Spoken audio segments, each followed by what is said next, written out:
Aria di primavera, aria di riaperture. Da domani l'Italia ricomincia a guardare al futuro e Vicenza vuole ripartire dalla cultura. Inaugureremo la mostra di Lotto al Chiericati e quindi un ritorno anche della cultura e della vitalità della nostra città. Ci sarà una riapertura parziale anche dei locali con tutte le limitazioni che ancora non ci permetteranno di frequentare i locali in libertà, ma che daranno la possibilità appunto di tornare a vivere dei momenti di serenità anche semplicemente frequentando un ristorante, un bar in compagnia, con il mantenimento sempre dell'uso della mascherina e delle distanze sociali che sono assolutamente necessarie. Uno dei temi su cui i sindaci potranno incidere è quello dei plateatici, con i locali che potranno subito riaprire e servire ai tavoli solo all'aperto.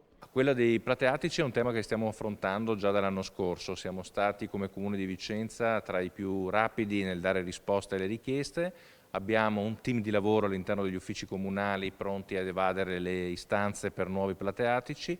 Faremo in modo di, nel rispetto delle regole del codice della strada, di utilizzare spazi che magari normalmente non vengono utilizzati, perché il plateatico sarà fondamentale per l'esercizio pubblico, in particolare per le attività di somministrazione bevande e per l'attività di ristorazione.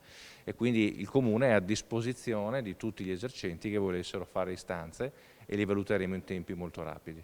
Insomma, da domani 26 aprile si riapre e Francesco Rucco aderisce al patto lanciato dal governatore veneto Luca Zaia, che aveva chiesto ai cittadini di stringere un patto della responsabilità.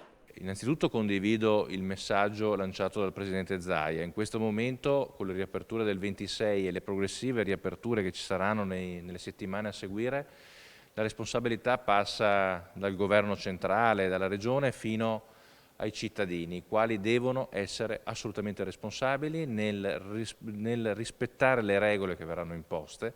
Quindi necessario l'uso della mascherina, necessario mantenere il distanziamento, non si possono fare gli assembramenti, altrimenti la malattia tornerà indietro e quindi toccherà richiudere. Quindi, siccome nessuno di noi vuole questo, un appello a tutti i cittadini affinché rispettino le regole e possano tornare a vivere una vita di socialità, di compagnia e di amicizia con le loro persone più care.